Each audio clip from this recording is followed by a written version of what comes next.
Hi friends, welcome to my channel. చాలా రోజుల నుంచి వీడియోలు చేయట్లేదండి. ఊరు వెళ్ళడం వల్ల చేయలేను నేను వీడియోలు. ఫ్రాన్స్ పచ్చడి ఎలా పెట్టుకోవాలో అమ్మ చేత పెట్టించి తెచ్చుకున్నాను నేను. ఎలా పెట్టాలో చూడండి.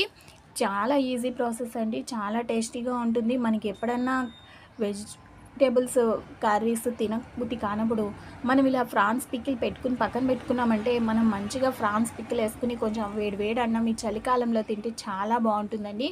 అసలు ఆ టేస్టే వేరు. ఫస్ట్ ఏం లేదు, ఫ్రాన్స్ అయితే మనం ఉప్పు పసుపు వేసుకుని ఉడకబెట్టేసుకుని ఇలా పక్కన పెట్టేసుకోండి. తర్వాత ఒక గరిట, ఒక స్పూన్ ఆవాలు అనుకోండి, ఒక స్పూన్ మెంతులు, రెండు సమానంగా అయితే తీసుకోండి. క్వాంటిటీని బట్టి ఫ్రాన్స్ ఎంత తీసుకుంటే అంతే తీసుకోండి. ఇవైతే కేజీ ఉంటాయండి. అంటే మనం ఫ్రాన్స్ అది నీట్గా చేసి వాష్ చేసి అలా ఉడకబెట్టేసరికి అంతా కొంచెం అయిపోతాయి. ఈ తర్వాత ఆ ఫ్రాన్స్లో ఇలా మనం ఏంటంటే అల్లం వెల్లుల్లి పేస్ట్ వేసి ఫ్రై చేసి పెట్టేసుకోండి. తర్వాత కారం, తగినంత కారం చూసుకుని వేసుకోండి. మీరు ఎక్కువగా తినాలనుకుంటే ఎక్కువ వేసుకోండి, లేకపోతే కొద్దిగా వేసుకుంటే సరిపోతుంది.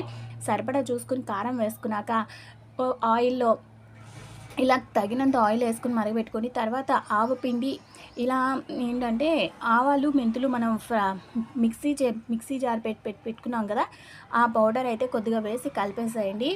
ఇంతే, వెరీ వెరీ టేస్టీ. తర్వాత మీరు చూసుకుని నిమ్మకాయ అయితే పిండుకోవాలండి. పులుపు టేస్ట్ని బట్టి పిండుకోండి, ఏం లేదు. ఒక 2-3 నిమ్మకాయలు అయితే సరిపోతాయి. 1-2 అయినా చాలు.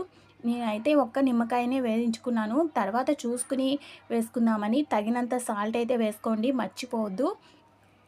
మీకు ఇంకా డీటెయిల్గా కావాలంటే నేను డీటెయిల్గా వీడియో చేసి చెప్తాను. ఇలా అంటే కొద్దిగా అమ్మ వాళ్ళ ఇంట్లో కాబట్టి అంత డీటెయిల్గా వీడియో చేయలేకపోయాను. ప్లీజ్ లైక్ చేసి సబ్స్క్రైబ్ చేయండి. చాలా రోజుల నుంచి ఎవరు వీడియోస్ చూడటం లేదు. ప్లీజ్ లైక్ చేయండి, సబ్స్క్రైబ్ చేయండి ప్లీజ్ అండి. Thank you for watching. అందరూ ఎలా ఉన్నారండి?